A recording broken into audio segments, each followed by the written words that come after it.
I am Julian Vance, 28 years old. Just 10 days ago, my family inherited a massive $18 million estate and a fleet of hypercars, while I was handed nothing but a small, sealed envelope. While I was grieving the only man who ever loved me, my own mother looked at me in a room full of lawyers and family, laughed right in my face and said, "Guess your grandfather didn't love you that much." They mocked me right there in front of the entire legal team. But there is one thing they didn't know. That little envelope held a secret so powerful it would rewrite our entire family history. And right now, the same people who laughed at me are begging on their knees to save them from total bankruptcy. Before I tell you exactly what happened, hit that like button if you believe in karma and true justice. And don't forget to let me know where you're watching from in the comments down below. Now, let's go back to where it all started. I stepped out of the automatic doors at Nice Côte d'Azur Airport, and the bright Mediterranean sun hit me like a physical force. I was 28 years old, making $44,000 a year as a paramedic back in Baltimore, Maryland. I was wearing scuffed steel-toed work boots, faded denim jeans, and a jacket that had seen way too many overnight shifts. I looked exactly like what I was. A blue-collar guy who had absolutely zero business breathing the rarefied air of the French Riviera. Around me, people were moving with that effortless grace that only comes from deep generational wealth. Women in designer linen, men with watches that cost more than my entire apartment building. And then there was me, gripping the strap of my canvas backpack, feeling the thin paper of an envelope pressing against my chest from inside my jacket pocket. I scanned the arrivals area. Amidst a sea of sleek black suits and digital tablets, I saw him, an older gentleman, impeccably dressed in a tailored chauffeur's uniform, holding a crisp white placard with sharp black lettering. It read, "Julian Vance." I walked over, my boots heavy against the polished floor, cleared my throat. "That's me." The man lowered the sign. He didn't sneer, but his eyes did a quick, professional sweep of my appearance. It took him exactly 2 seconds to register that the man standing before him did not match the name on his manifest in any logical sense. The expectation was undoubtedly someone dripping in designer labels, someone who belonged in this world. The reality was a guy who usually spent his Tuesday nights doing chest compressions on the wet asphalt of East Baltimore.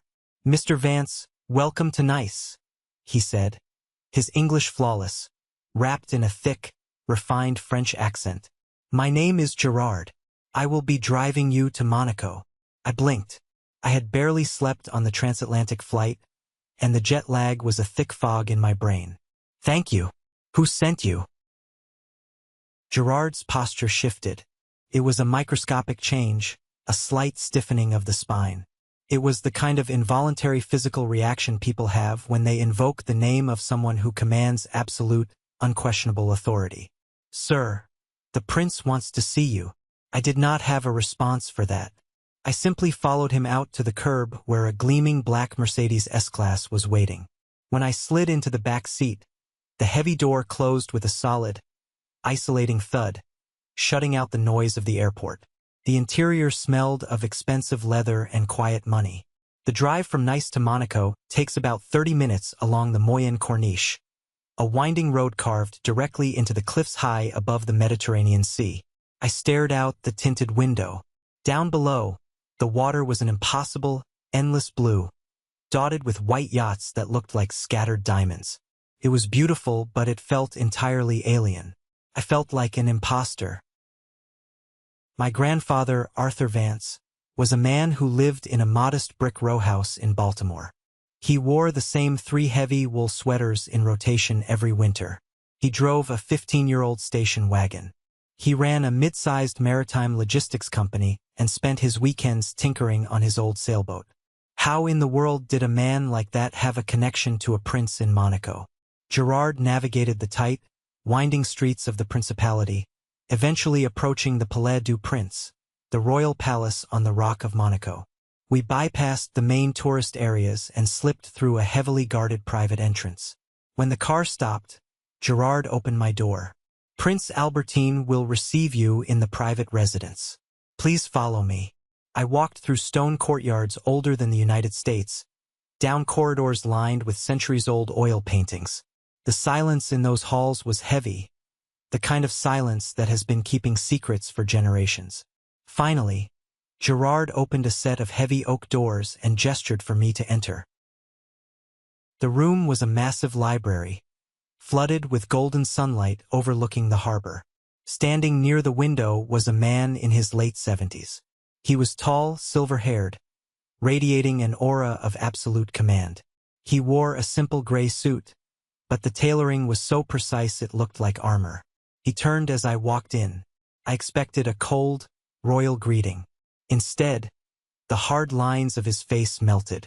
His expression shattered into something profoundly personal and deeply grieving. It was the look of a man who had just seen a ghost he desperately missed. "You have his jawline," the prince said softly. "And the way you stand exactly like him."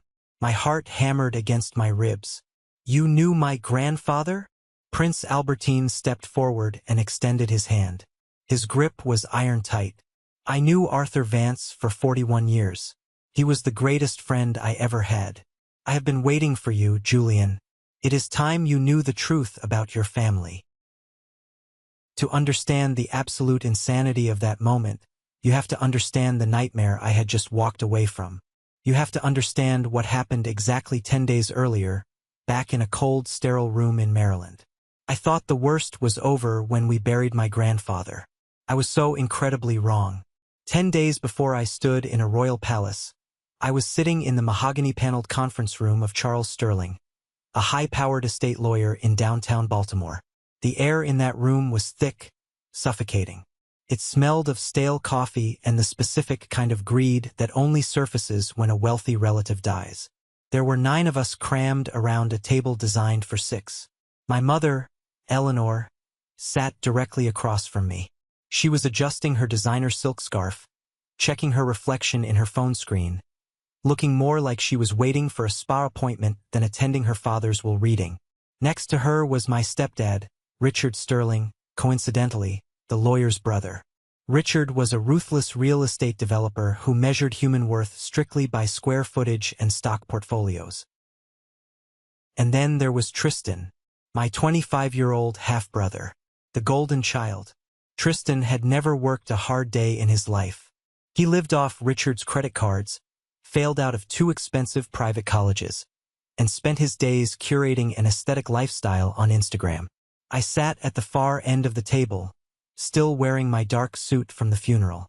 I felt completely invisible. I always did with them. Charles Sterling cleared his throat, adjusting his reading glasses. "Let us begin. The estate of Arthur Vance is substantial. Per his final instructions, the assets will be distributed as follows." He looked down at the heavy stack of paper. "To my daughter, Eleanor Vance Sterling, I leave the penthouse apartment at Harbor Point, including all furnishings. Market value is approximately $3.2 million. My mother actually clapped her hands together, a sharp, excited sound. She had been coveting that penthouse for a decade, always commenting on the panoramic views of the inner harbor. To my brother, Marcus Vance, and my son-in-law, Richard Sterling, I leave the controlling 80% stake in Vance Maritime Logistics." Richard smirked, leaning back in his leather chair. He had been trying to get his hands on the company's waterfront warehouses for years to bulldoze them and build luxury condos. "To my grandson, Tristan Sterling," the lawyer continued, "I leave the collection of motor vehicles housed at the county estate. This includes the 2023 Rolls-Royce Phantom, the 2022 Lamborghini Aventador, the Ferrari 488, and the classic Porsche 911. Tristan pumped his fist under the table. "Let's go," he whispered, already pulling out his phone, probably to text his friends about the hypercars he now owned. I just sat there, my hands folded tightly in my lap. I didn't care about the money. I really didn't. I just wanted to hear my grandfather's words. I wanted to know that he remembered our time together. Charles Sterling flipped the page. The room went dead silent. Everyone looked at me. "To my grandson, Julian Vance," the lawyer read, his voice flattening out into a monotone drone. I leave the contents of the sealed envelope provided to my attorney. It is to be opened by Julian alone with the following instruction. Do not open this in front of them. Follow where it leads. The lawyer reached into his leather briefcase and slid a small, standard white envelope across the massive conference table. It stopped right in front of me. I looked down at it. My name was written on the front in my grandfather's unmistakable, shaky cursive. For about 3 seconds, nobody breathed. And then my mother laughed. It wasn't a polite chuckle. It was a harsh, dismissive, echoing laugh. The kind of laugh that strips you naked and leaves you freezing in the snow. An envelope? She gasped, wiping a tear of amusement from her eye. Everyone else gets the company, a multi-million-dollar penthouse, a literal fleet of supercars, and you get a piece of paper? Guess your grandfather didn't love you that much, Julian. Tristan snickered. Richard just shook his head, looking at me with the same exhausted pity he had shown me since I was a child. My chest tightened until it felt like my ribs were cracking. I grabbed the envelope, shoved it into my jacket pocket, pushed my chair back, and walked out. I didn't say a word. I just walked out into the freezing Baltimore air, my own mother's laughter ringing in my ears. That laughter wasn't new. It was the soundtrack of my entire life. Growing up, I was the heavy baggage my mother brought into her new, shiny marriage with Richard. When Tristan was born, I ceased to exist. Tristan got the private tutors and the massive college fund. I got public school and was told to figure it out myself. I was entirely cut out of the family's financial planning. While they had lavish Thanksgiving dinners at country clubs, I was usually scheduled to work, and no one ever saved me a plate. The only person who ever saw me, who ever really looked at me, was my grandfather Arthur. Every Sunday I would drive down to the marina, and we would take his old, beaten-up sailboat, the Horizon, out onto the Chesapeake Bay. He was a quiet man. He taught me how to sail not by looking at the water, but by feeling the air. Read the wind, Julian, he used to tell me, his weathered hands gripping the wooden wheel. People will lie to your face. Numbers on a spreadsheet can be manipulated, but the wind never lies. If you learn to read the wind, you'll always know what's coming before anyone else does. When I was 19, I watched a paramedic save a woman's life on the sidewalk after a terrible car crash. That day, I knew what I wanted to do. I didn't want to chase real estate deals or push papers. I wanted to be the person who showed up on the worst day of someone's life and made it better. When I told my family, my mother called it a blue-collar tragedy. My grandfather just nodded, patted my shoulder, and said, "You collect lives, Julian. They just collect things. You're the richest one in the room." I needed comfort that night. After the will reading, I drove my beat-up Honda Civic straight to my girlfriend Chloe's apartment. We had been together for 2 years. I thought she was my sanctuary. I stood in her doorway, soaking wet from the freezing rain, and told her what happened.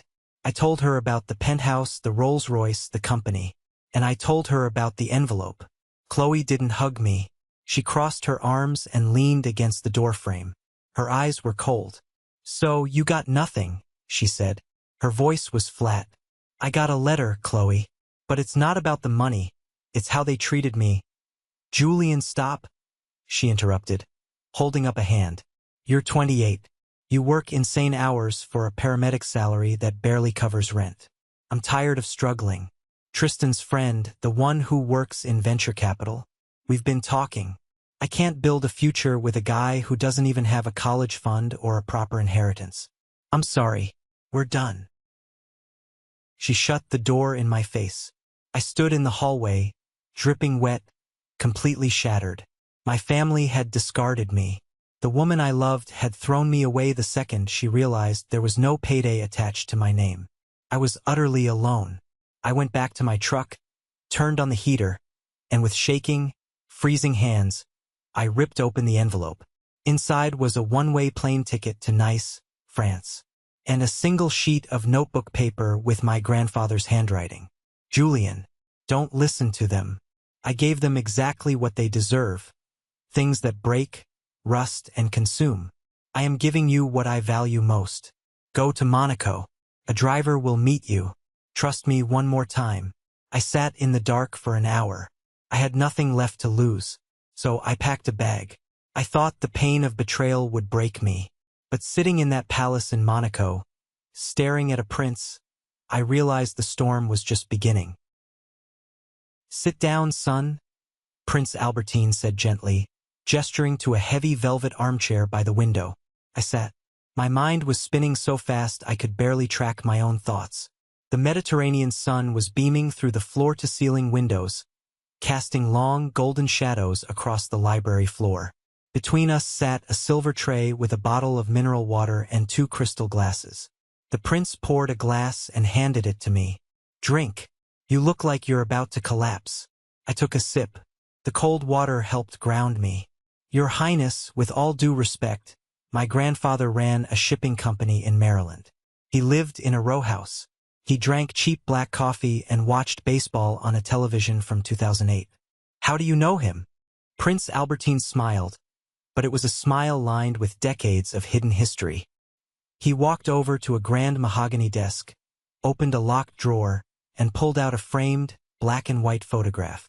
He set it on the table between us. It was my grandfather, looking much younger, maybe in his early 40s. He was soaking wet, sitting on the deck of a boat, laughing. Next to him, equally drenched and laughing just as hard, was a young Prince Albertine. "Bastille Day, 1984, the prince said, his voice dropping into a quiet, reverent register.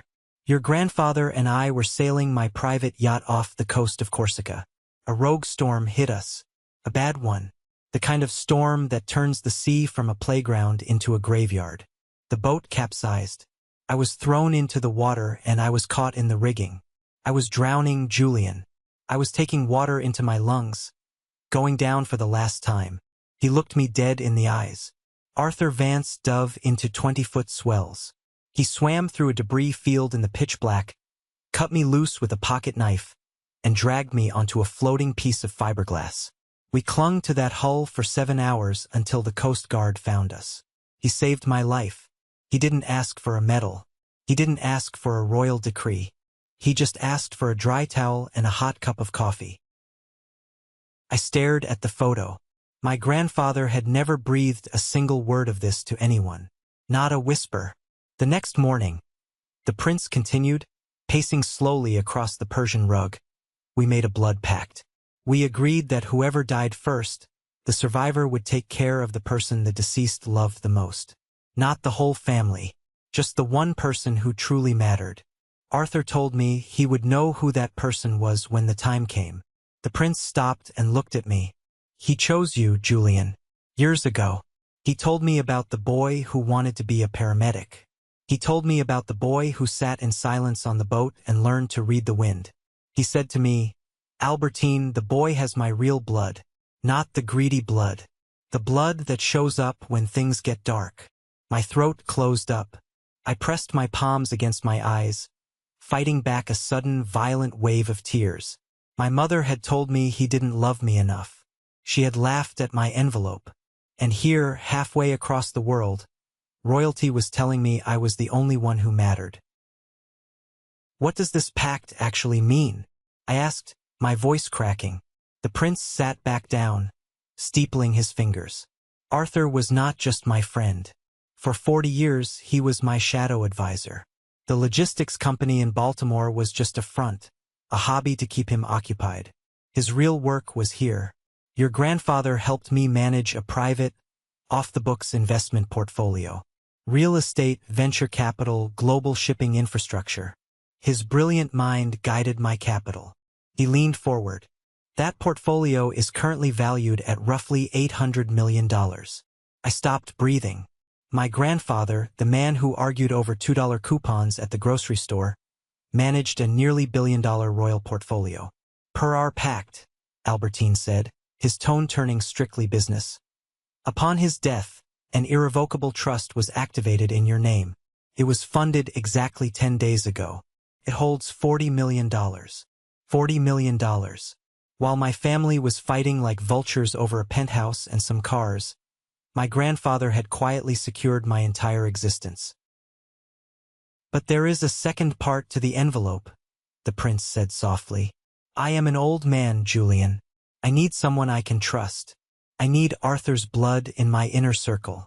I am offering you a position in my private investment office. You will start at the bottom, learning the ropes, but I want you to take his place at my side. My mind flashed back to Baltimore, to the damp, cold hallway outside Chloe's apartment, to the sneer on Richard's face, to my mother's echoing laughter. My phone buzzed in my pocket, violently pulling me back to reality. I pulled it out. It was a text from Captain Sarah Jenkins, my boss at the EMS station. Hey kid, heard about the funeral. Take all the shifts off you need. We got your back. Sarah was tough as nails, a former combat medic who had taught me everything about keeping my head cool when the world was bleeding out. She was the only mentor I had left. Right below Sarah's message was an Instagram notification. Tristan had posted a story. I tapped it open. It was a video of him revving the engine of the Lamborghini Aventador in front of a high-end club in downtown Baltimore. The caption read, "Thanks for the upgrade, old man. Hashtag blessed, hashtag new money." In the background of the video, Chloe was laughing, holding a glass of champagne, leaning against the hood of my grandfather's car. The betrayal burned like battery acid in my chest. Then, the phone started ringing in my hand. Incoming call, mother. I looked at the prince. He gave me a single, slow nod, granting me permission to answer it. I hit accept and put it on speaker. Hello, Julian. Finally. My mother's voice snapped through the speaker, crisp and irritated. Listen, Richard's lawyer is drawing up some supplemental inheritance documents. Since you were technically left out of the main estate, they need you to sign a legal waiver relinquishing any future claims to the logistics company or the properties. Just a formality. When are you back from your little European vacation? She didn't ask how I was. She didn't ask where I was staying. She just needed my signature so they could lock down the money. I gripped the phone. The scared, invisible little boy inside me wanted to yell, wanted to scream at her for being so incredibly callous. But then I remembered my grandfather's voice. Read the wind, Julian. I looked up at Prince Albertine. I looked at the marble columns of the Royal Library. I looked at the $40 million trust document sitting on the desk. I won't be coming back to sign anything, mother, I said. My voice was perfectly calm. It didn't shake. Excuse me? She scoffed. Julian, don't be dramatic. You don't have the money for a lawyer to fight this, and you certainly don't have a claim to the estate. Stop throwing a tantrum and be an adult. I'm not fighting you for the estate, I said smoothly. You can keep the company. Tristan can keep the cars. You can keep all the things that rust and break. Have a nice life, Eleanor. Julian, you listen to me right now. I ended the call. I didn't block her number. I just put the phone face down on the silver tray. I looked Prince Albertine directly in the eyes. I didn't feel like an imposter anymore. I felt like Arthur Vance's grandson. When do I start? I asked. The storm had officially made landfall, and I was going to learn how to ride it. The transition from a Baltimore paramedic to an apprentice in a sovereign wealth fund was not a fairy tale. It was brutal. Prince Albertine didn't hand me a corner office and a fancy title. He handed me over to Jean-Paul, his senior financial advisor, a terrifyingly brilliant, chain-smoking French banker who possessed zero patience for incompetence. My office was a small, windowless room in the basement of the private investment firm on the Avenue de Monte Carlo. For the first 3 months, I was drowning in spreadsheets, risk assessment models, and global market analyses. The other junior analysts, guys with MBAs from Wharton and Oxford, looked at me like I was a stray dog that had wandered into a Michelin star restaurant. They knew my background. The ambulance driver. They called me behind my back. But what they didn't understand was that being a paramedic teaches you exactly how to handle high-stakes pressure. When you've intubated a patient while trapped inside a crushed vehicle on a dark highway, a fluctuating stock chart doesn't exactly make you sweat. I kept my head down. I showed up 2 hours before everyone else, and I left long after the cleaning crew had gone home. I applied my grandfather's rule. I read the wind. During a high-stakes negotiation with Matteo Rossi, a notoriously difficult Italian shipping magnate, our team was hitting a brick wall. Rossi was threatening to pull out of a massive port infrastructure deal. I sat in the back of the room, completely silent, watching Rossi's body language. I noticed he kept checking a specific news feed on his tablet: labor strikes in Genoa.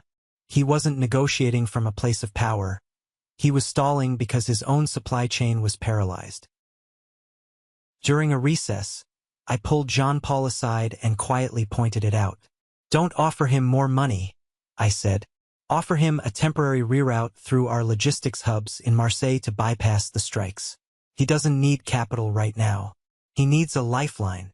Jean-Paul looked at me, his eyes narrowing. He took the advice to the table.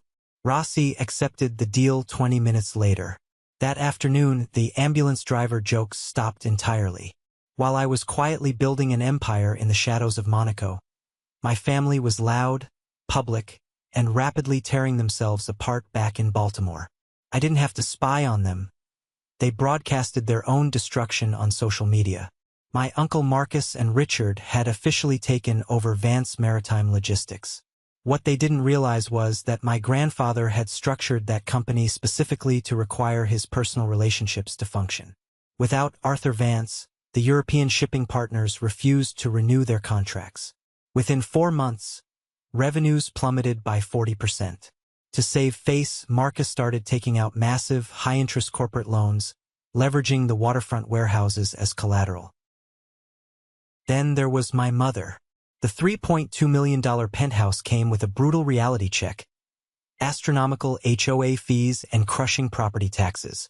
Without the logistics company generating steady cash flow, her bank accounts were draining at terrifying speed. And Tristan learned a very hard lesson about hypercars. He had taken the Ferrari to a track day, trying to show off for his Instagram followers, and spun it out into a concrete barrier. Because he had skimped on the specialized insurance premium to save money for clubbing, he was personally on the hook for nearly $200,000 in repairs. The Rolls-Royce was quietly repossessed a week later. My grandfather had known exactly what he was doing. He hadn't given them a blessing. He had handed them a beautifully wrapped curse. He gave them assets that required discipline and character to maintain, knowing full well they possessed neither. The breaking point came in late autumn. I was sitting at my desk in Monaco, reviewing a real estate portfolio, when Jean-Paul walked in and dropped a printed email on my keyboard. It was from an international yacht brokerage. I read the subject line, and my blood ran ice cold. Listing details for the 54-foot sailing vessel, the Horizon. My family was selling my grandfather's boat, the only place I ever felt safe, the place where he taught me everything. They were dumping it for quick cash to cover Tristan's debts and my mother's tax liabilities. I gripped the edge of my desk until my knuckles turned white. My first instinct was to wire the money myself. With the $40 million in my trust, I could buy the boat 10 times over and never feel it. I reached for my phone, ready to call my private banker. Before I could dial, Prince Albertine walked into my office. He placed his hand over my phone, gently pushing it down. "Do not let emotion dictate your strategy, Julian," the prince said softly. "If they see your name on the purchase order, they will know you have capital. The vultures will flock. They will tie you up in endless litigation trying to break the will." "I can't let strangers take his boat," I gritted out, staring at the paper. "It's the only real piece of him left." Albertine offered a thin, aristocratic smile. "Who said anything about strangers?" 2 weeks later, an anonymous holding company based out of Luxembourg purchased the Horizon for 20% above asking price. My family, desperate and drowning in debt, practically threw the keys at the broker. They didn't ask questions. They just took the money to plug the holes in their sinking ship. The very next morning, a thick manila envelope was delivered to my desk. Inside was the title deed to the Horizon. Under the section for the registered owner, it didn't list a holding company. It listed a single name, Julian Vance. Prince Albertine had bought it quietly and transferred it directly to me. I sat in my basement office, holding the thick, embossed paper, and for the first time since my grandfather died, I finally allowed myself to cry. Not tears of grief. Tears of absolute, overwhelming gratitude. I thought my connection to my family was severed for good. I thought they would slowly fade into bankruptcy, and I would live out my days quietly in Monaco. But fate, and the brutal reality of the business world, had one final, explosive collision planned for us. Because 3 months later, the Monaco Yacht Show rolled into town, and my desperate, debt-ridden family had scraped together their last dollars to buy VIP tickets, hoping to find a wealthy investor to save their collapsing company. They had absolutely no idea whose territory they were walking into. Let me paint a very specific picture for you, because unless you have seen it with your own eyes, it is almost impossible to comprehend the sheer scale of the Monaco Yacht Show. September in the Principality of Monaco is unlike anywhere else on the face of the earth. The brutal, suffocating heat of the Mediterranean summer finally breaks, leaving behind this crisp, golden breeze that sweeps down from the mountains. And for 4 days, Port Hercules transforms into the undisputed epicenter of global wealth. We are not talking about weekend fishing boats or the nice little cruisers you see parked at your local marina back in the States. We are talking about floating palaces, super yachts that cost hundreds of millions of dollars, complete with fully staffed helipads, underwater observation decks, onboard submarines, and crews that outnumber the actual guests 10 to 1. The air smells like expensive aviation fuel, salt water, and the kind of perfume that you cannot buy in a department store. I was no longer the exhausted, underpaid paramedic walking around in scuffed steel-toed boots. It had been 9 months since I opened that little white envelope in the freezing cab of my rusted Ford truck. 9 months of relentless, grueling, mind-bending education under Jean-Paul and Prince Albertine.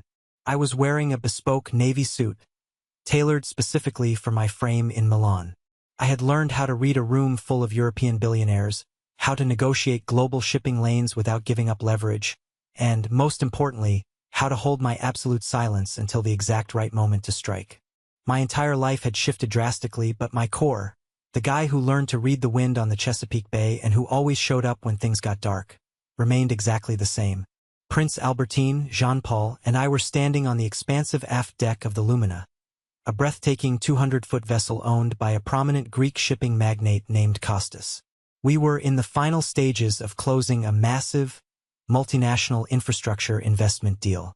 The vintage champagne was flowing into crystal flutes, the contracts were being signed, and I felt a deep, quiet, unshakable sense of pride settling into my bones.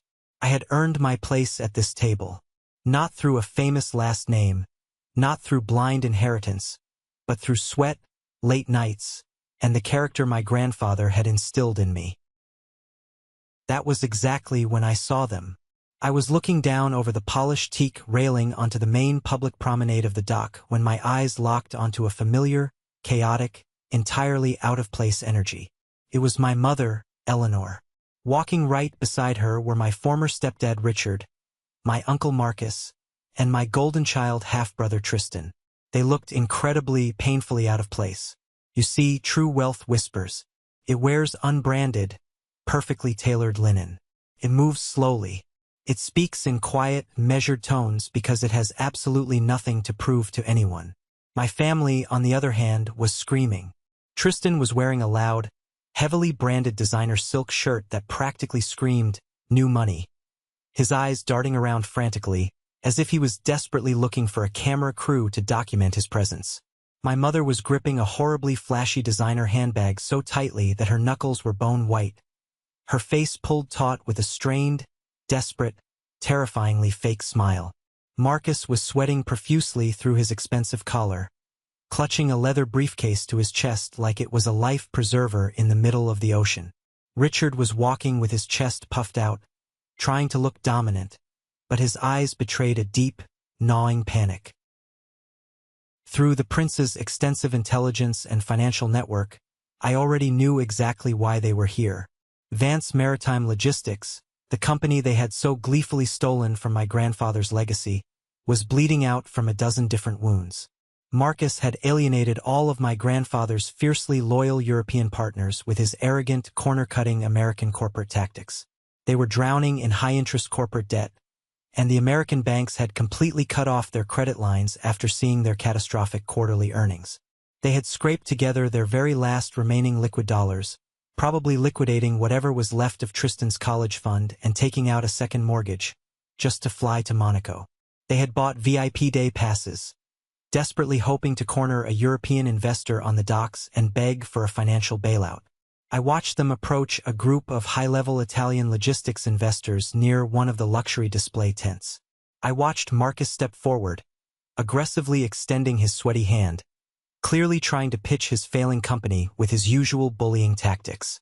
I watched the Italians glance at his flushed face, exchange a polite but brutally dismissive look among themselves, and simply turn their backs on him without saying a single word. It was pathetic to watch, but it was also the exact, precise bed they had meticulously made for themselves. I turned away from the railing, fully intending to let them fail in peace. I had absolutely zero desire for a public confrontation. I didn't need closure from them anymore. But the universe has a very funny, very poetic way of forcing you to close your open loops whether you want to or not. I had stepped off the gangway of the Lumina and was walking down the main dock toward our private royal tender when I heard it. That same shrill, condescending, nails on a chalkboard voice that had haunted every single day of my childhood. "Julian, is that you?" I stopped dead in my tracks. I took a slow, deep breath of the salty air, centering myself, and then I slowly turned around. There they were, the four of them standing just 10 feet away, staring at me like I was a ghost that had just crawled out of the harbor. My mother's eyes aggressively raked up and down my tailored suit, taking in the expensive fabric, the custom shoes, the posture of a man who was no longer afraid of her. For a fraction of a second, genuine confusion flashed across her meticulously Botoxed face. But her deeply ingrained arrogance and her pathological need to be superior quickly overrode her basic logic. She simply couldn't process the visual information that I actually belonged in a place like this, so her brain immediately created a degrading narrative that fit her twisted worldview. "What on earth are you doing here?" Eleanor scoffed, stepping closer, her tone dripping with the same old venom. "Did you spend your entire meager paramedic salary just to buy a coach plane ticket to stalk us on our business trip? Or did you finally realize you have no future in medicine and get a job working as a deckhand on one of these boats? Because if you're here to ask us for money, you can forget it." Tristan let out a loud, obnoxious, braying laugh that made several wealthy passers-by turn and glare at him. "Dude, seriously? You couldn't handle real life in Baltimore, so you ran away to serve overpriced drinks to rich people in France? That is the saddest, most pathetic thing I have ever heard in my entire life. Look at you playing dress-up. Julian, you need to leave right this instant," Richard said, stepping forward and using his deep, authoritative CEO voice that he used to intimidate contractors back home. "We are here conducting highly sensitive, high-level international business. We do not have the time or the patience to deal with your childish escapades. You are embarrassing the family name just by being seen on this dock." I didn't flinch. I didn't raise my voice. I didn't shrink into myself the way I used to when I was 19 and terrified of their judgment. I just looked at them. I really, truly looked at them. Beneath the designer clothes and the loud voices, they were absolutely terrified. I could see the dark, exhausted circles under Marcus's eyes. I could see the way my mother's hands were trembling slightly against her expensive purse. They were cornered animals, lashing out because it was the only defense mechanism they had left. "I'm not embarrassing anyone, Richard," I said, my voice perfectly calm, perfectly level. "And I don't work as a deckhand." "Oh, please, spare me the lies," Eleanor snapped, aggressively stepping right into my personal space. Her heavy floral perfume was thick and overpowering, masking the smell of stale wine on her breath. "Don't you dare lie to us, Julian. We know exactly what you are. You're a paramedic with no inheritance, no ambition, and no future. You have always been a disappointment. Now turn around, walk away, and go back to whatever cheap hostel you're staying in before I have the marina security escort you out for loitering. Is there a problem here, Julian?" The voice cut through the humid, tense air like a finely sharpened scythe. The crowd of billionaires, models, and brokers on the dock immediately parted like the Red Sea. Prince Albertine, flanked by his two massive, stone-faced personal security guards, stepped up right beside me.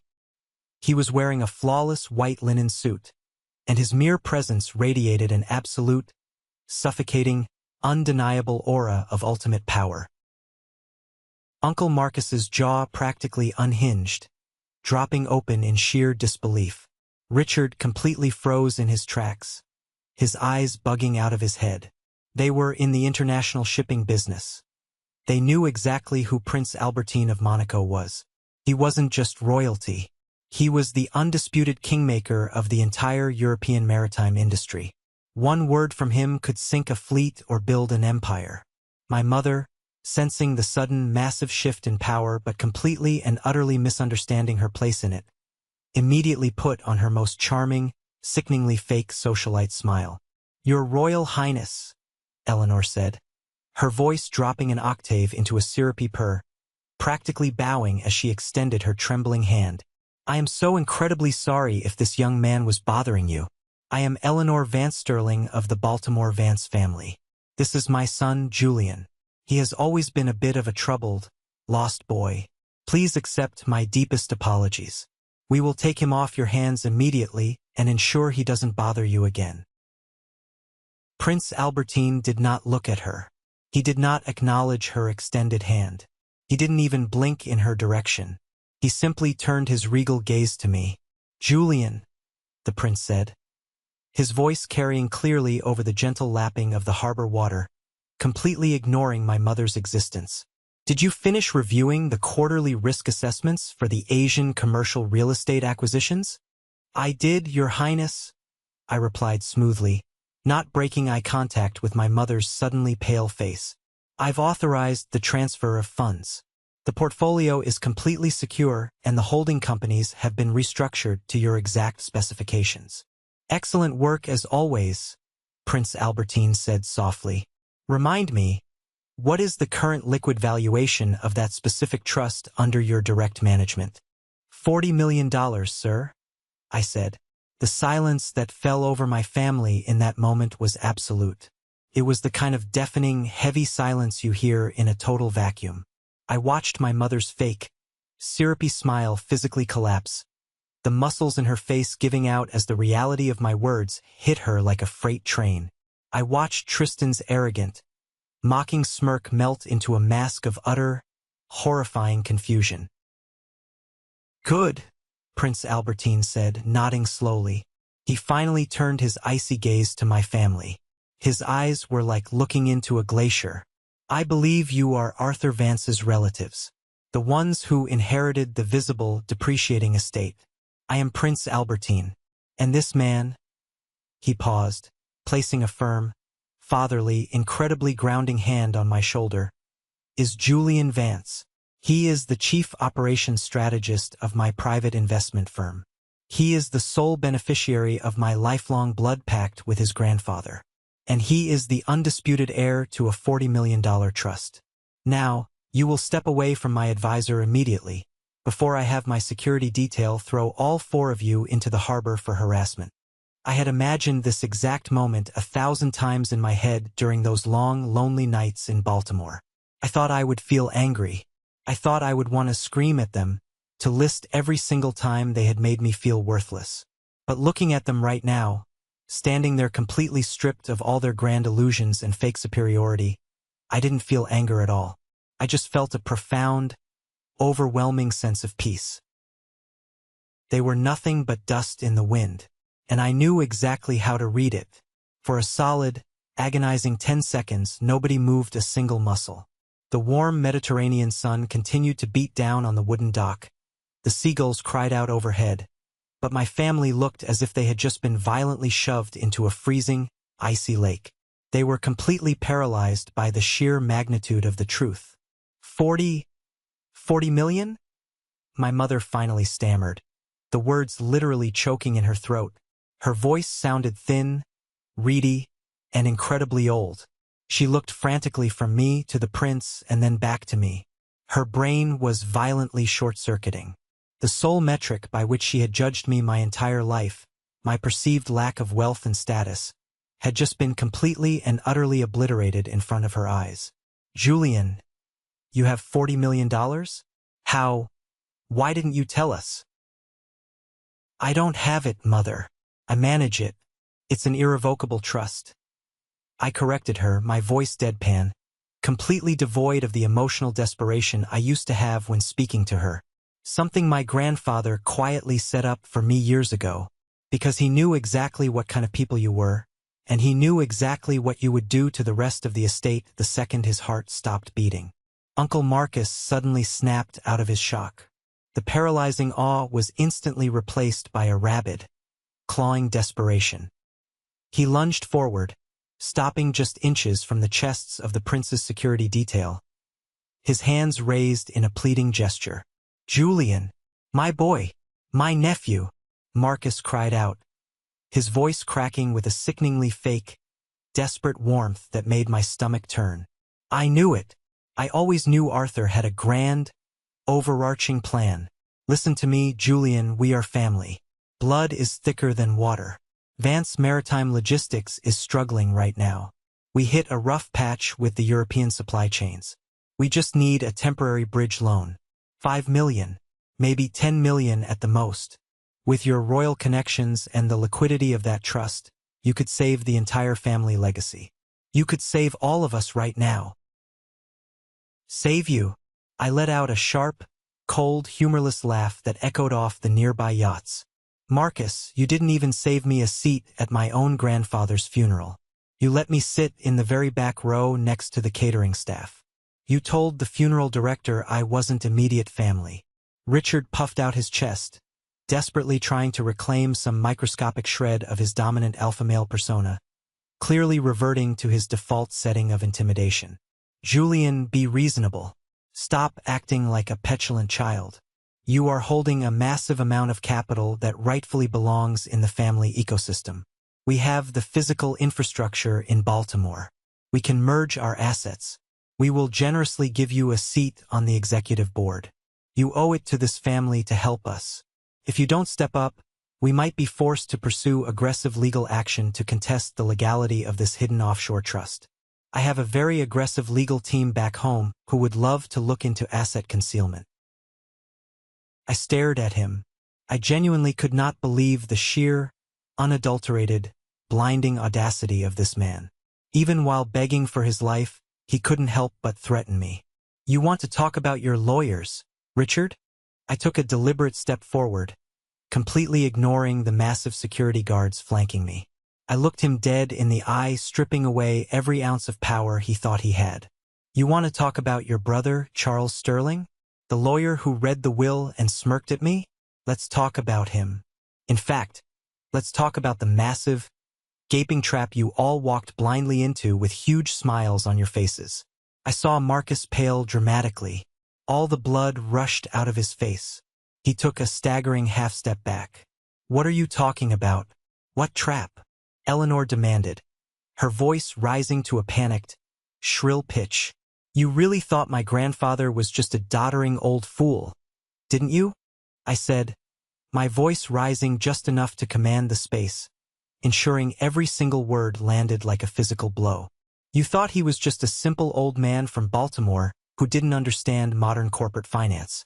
But Arthur Vance was a grandmaster at a game you didn't even know you were playing. And you were all just greedy, predictable pawns." I pointed a sharp finger directly at Marcus's chest. "You inherited an 80% controlling stake in Vance Maritime Logistics. You thought you hit the ultimate jackpot. You popped champagne. But what you didn't bother to check during probate because you were too busy planning your new corner office was the debt-to-income ratio. My grandfather personally guaranteed all the operational loans on his own name. He was actively carrying $3.4 million in toxic debt to keep the fleet afloat. He was the only reason the European partners, the Rossi family, the Dubois shipping conglomerate stayed. He knew the absolute second he died, and you took over with your aggressive, disrespectful, corner-cutting management style, those partners would flee. He handed you a company that was structurally intentionally designed to bankrupt you within a single fiscal year. Marcus looked like he was going to vomit right there on the teak decking. His knees literally buckled slightly, and he had to grab Richard's arm to stay upright. I turned my unrelenting gaze to my mother. And you, mother, you got your absolute dream home, the Harbor Point penthouse. $3.2 million of prime waterfront real estate. You bragged about it to every single woman at your country club. But you completely forgot that old money doesn't mean free money. You inherited a luxury property with $22,000 in annual property taxes. You inherited an $1,800 monthly HOA maintenance fee. And you didn't read the fine print about the upcoming $200,000 special assessment for the roof repairs that the HOA voted on last November. You haven't worked a single day in 20 years. Richard's real estate firm is currently over-leveraged and bleeding cash. Tell me, mother, how many months until the bank formally forecloses on your perfect million-dollar view? Eleanor gasped loudly, a horrible, ragged sound, her hand flying to cover her mouth. Her eyes were wide with pure terror. Finally, I looked at Tristan, the golden child, the boy who was given everything I was denied. He was currently sweating entirely through his expensive silk shirt, looking like a scared little boy. And Tristan, I smiled. It wasn't a nice smile. It was the smile of a surgeon about to make a very painful incision. Enjoying the hypercars? Oh wait, I don't have to ask.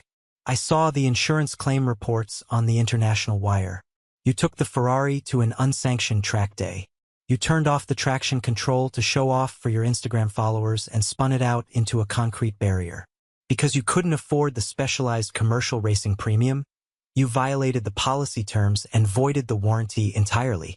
You are personally liable for $250,000 in damages. And the Rolls-Royce?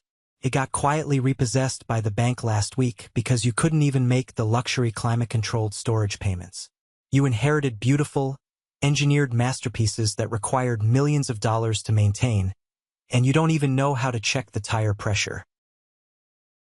He set us up, Richard whispered, his face turning a mottled, furious purple. His hands were shaking in clenched fists. That vindictive old bastard set us up to fail. No, Richard. He gave you exactly what you wanted. I fired back, my voice echoing off the massive white hulls of the surrounding superyachts. He gave you things. Expensive, shiny, demanding, depreciating things. Because he knew your souls were hollow. He knew you measured love strictly by price tags and square footage. He knew your own greed would completely blind you to the massive liabilities attached to those assets. And he gave me the one thing that doesn't rust, doesn't depreciate, and can absolutely never be repossessed by a bank. He gave me his absolute trust. He gave me his knowledge. He gave me a future. Julian, please, I am begging you.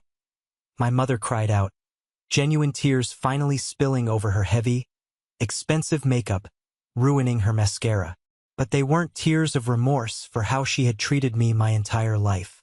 They were tears of abject terror for her own financial survival. I'm your mother. You came from me. You have $40 million. You have a royal prince backing your every move. You have to help us. We will lose everything. Please, Julian, don't do this to your family. I don't have to do anything, I said, my voice dropping back to a terrifying, absolute calm. The storm inside me had passed. When you handed me that envelope in Charles Sterling's office and laughed right in my face while my heart was breaking, you permanently severed the very last thread connecting us. You made your choice in that room. You proudly chose the money. Now, you get to live with the devastating consequences of that choice. I turned my back on them and looked at Prince Albertine, who had been watching the entire exchange with a look of quiet, profound approval. I believe we have a lunch reservation at the yacht club, Your Highness. Indeed we do, Julian, the prince said, his voice warm. He looked at my broken family one last, dismissive time. If any of you attempt to contact Mr. Vance again, or if you attempt to file a frivolous lawsuit regarding his inheritance or his trust, my personal legal team will destroy you so thoroughly that your grandchildren will be paying off the legal fees. Have a pleasant afternoon. We turned and walked away down the sunlit dock. I didn't look back. I didn't need to. I could hear the desperate, panicked, vicious arguing breaking out behind me as Marcus started screaming at Richard, and Eleanor started sobbing loudly. It was the pathetic sound of a house of cards finally collapsing in the wind. Let's pause for a moment. Thank you for staying with me this far, you're truly amazing. Please help me by liking the video and commenting the number 1 below so I know you've been here with me until this point. This not only helps more people discover this story, but also lets me know that my experiences mean something to someone. Your support is the greatest motivation for me to keep sharing the rest of this journey. Now, let me tell you about the absolute systemic devastation that followed that encounter. Because the universe and the ruthless laws of finance were not quite done with them yet. The fallout from that fateful day in Monaco was swift, brutal, and entirely self-inflicted. I didn't have to lift a single finger, hire a single lawyer, or enact any elaborate revenge plot to destroy them. Their own unrestrained greed, arrogance, and sheer incompetence did all the heavy lifting for me. A few weeks after the yacht show, I was sitting in my office when my private phone buzzed with a text message. It was from a number I hadn't saved, but one my memory unfortunately recognized immediately. It was Chloe, my ex-girlfriend. The woman who had slammed her apartment door in my face when I told her I only inherited an envelope. Julian, oh my God. I heard the rumors about Monaco. I saw a picture of you with the prince online. I am so incredibly sorry for how I acted. I was stressed and I made a huge, terrible mistake. Tristan is a complete fraud. He's broke and he treats me terribly. I miss you so much. I never stopped thinking about you. Can we please talk? I still love you. I stared at the glowing screen for a long time. A year ago, that exact text message would have sent my heart racing. A year ago, I would have desperately begged for her attention, eager to prove I was worthy of her love. But sitting in my quiet, secure office overlooking the glittering Mediterranean Sea, I felt absolutely nothing. No anger, no vindication, just a deep, hollow pity. She didn't love me. She loved the idea of the $40 million trust she had heard whispers about. She loved the bespoke suits and the royal connections. I didn't reply. I didn't type out an angry paragraph telling her off. I didn't try to make her feel bad. I simply tapped her contact, hit block caller, and deleted the message thread. The profound, impenetrable silence was my final, definitive answer. Meanwhile, back across the Atlantic in Baltimore, the financial bloodbath was in full, terrifying swing. Tristan was the very first domino to fall. After the catastrophic Ferrari crash at the track day and the subsequent Rolls-Royce repossession, the exotic car dealership and the insurance underwriters teamed up and hit him with a massive, multi-million-dollar civil lawsuit for breach of contract, negligence, and property damages. Because he had zero actual income, no marketable skills, and had rapidly blown through whatever pitiful scraps were left of his college fund on VIP bottle service and designer clothes, he had absolutely no way to pay for a competent defense attorney. The court completely destroyed him. He was forced to declare Chapter 7 personal bankruptcy at the age of 25. The golden child, the boy who was supposed to rule the world simply by existing, was currently working the overnight stocking shift at a big-box retail electronics store just to pay off the court-ordered restitution fees. His Instagram account went completely dark. Then came Uncle Marcus. His downfall was Shakespearean in its tragedy. Through Jean-Paul's incredibly deep forensic accounting contacts, a massive, dark secret finally came to light. We discovered that Marcus had been maliciously manipulating my grandfather's estate planning for years behind everyone's back. During a messy, potential divorce a decade earlier involving my mother, Marcus had secretly colluded with Charles Sterling, the slimy estate lawyer, to restructure the Vance Maritime corporate assets. He had actively, persistently lobbied my grandfather to cut me out of the company entirely, whispering vicious lies about my supposed lack of ambition and blue-collar mentality. He thought he was orchestrating an absolute masterstroke of corporate espionage to steal the entire shipping empire for himself. But Marcus was playing amateur checkers while Arthur Vance was playing three-dimensional chess. My grandfather knew exactly what Marcus was doing the entire time. He knowingly let Marcus rewrite the will to take the controlling stake of the company, fully aware that Marcus wasn't smart enough or diligent enough to thoroughly read the complex debt ledgers and the personal guarantee clauses. When the loyal European partners inevitably pulled their contracts out of disgust for Marcus, Vance Maritime defaulted on its massive federal business loans. The IRS stepped in swiftly. They audited the company, uncovered Marcus's reckless, borderline fraudulent bookkeeping practices, and seized absolutely everything to cover the back taxes. They padlocked the waterfront warehouses, seized the remaining cargo ships, and auctioned off the corporate office building. But the worst part for Marcus was the personal guarantees. He didn't just lose the company.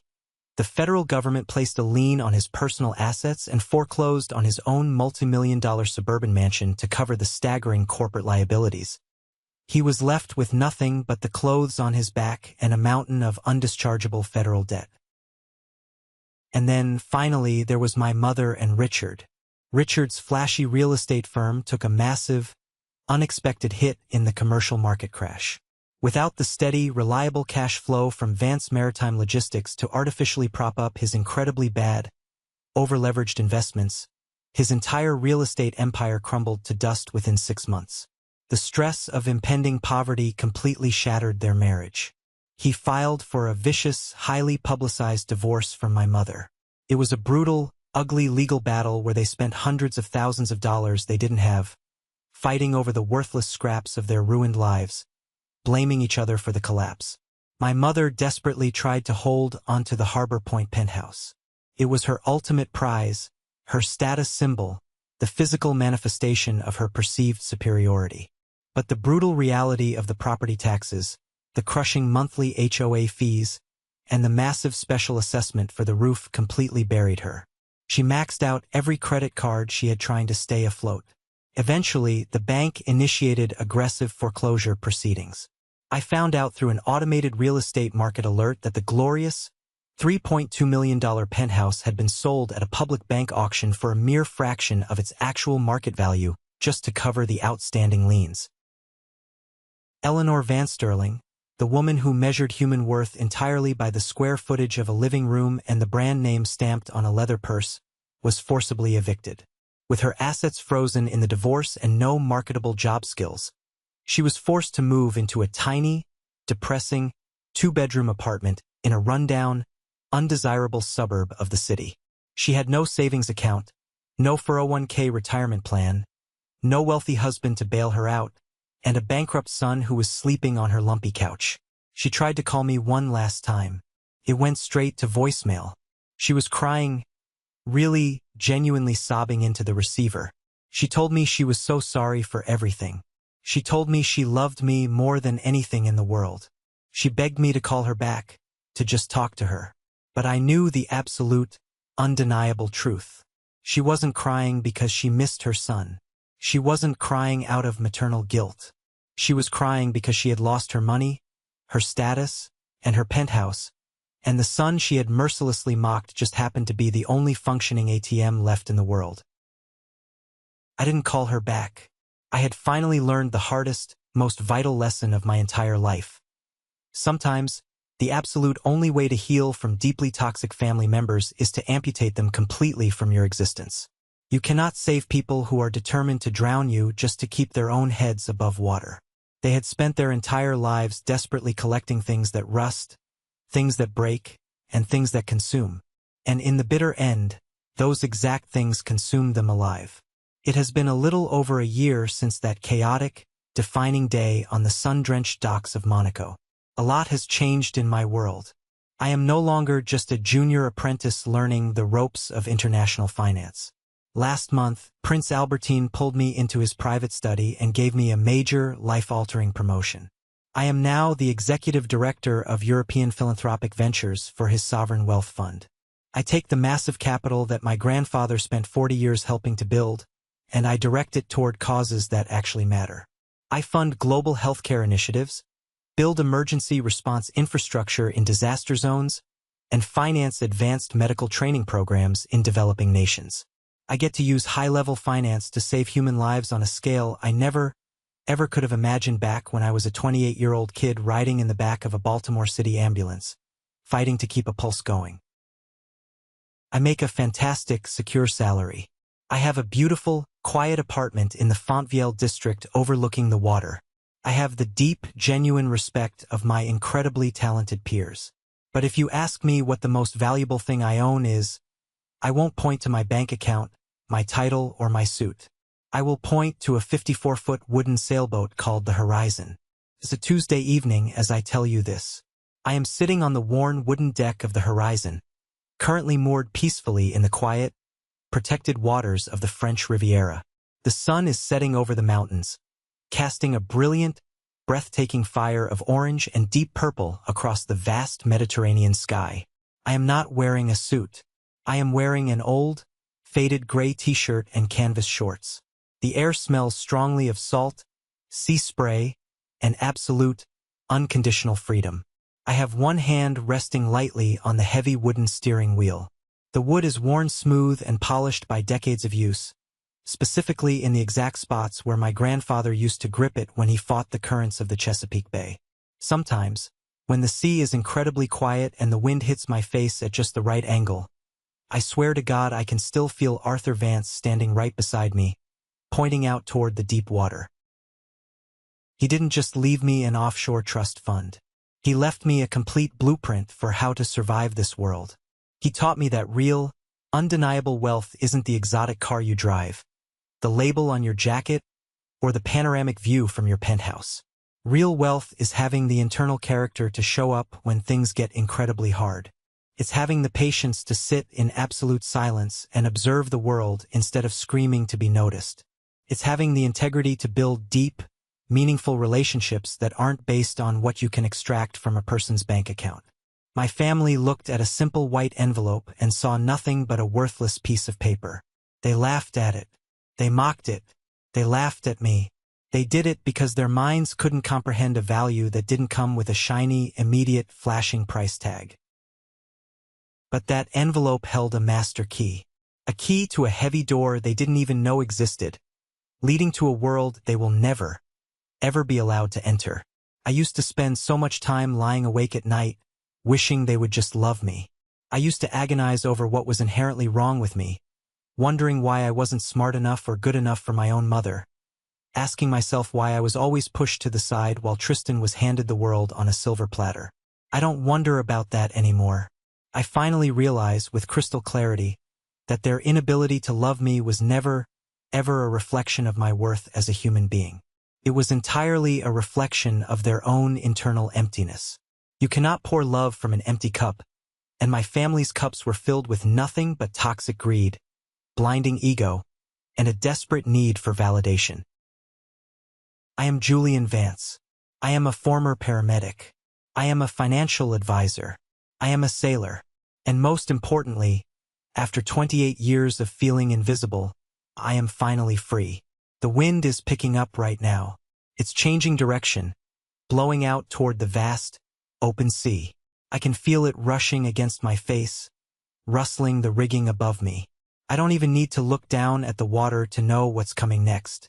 I can read the wind, and for the very first time in my entire life, the wind is firmly at my back, pushing me forward into whatever comes next. Thank you so much for listening to my story today.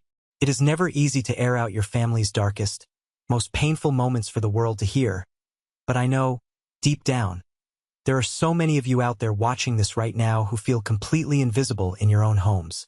You feel unappreciated, mocked, or discarded by the very people who were supposed to protect you. I want you to hear this loud and clear, and I want you to internalize it. Your value is absolutely not determined by the broken people who refuse to see you. Do not let toxic family members define your worth or write your story.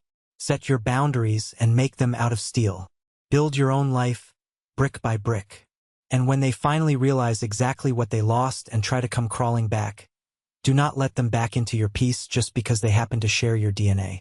You owe them nothing. Have you ever faced something similar with your own family?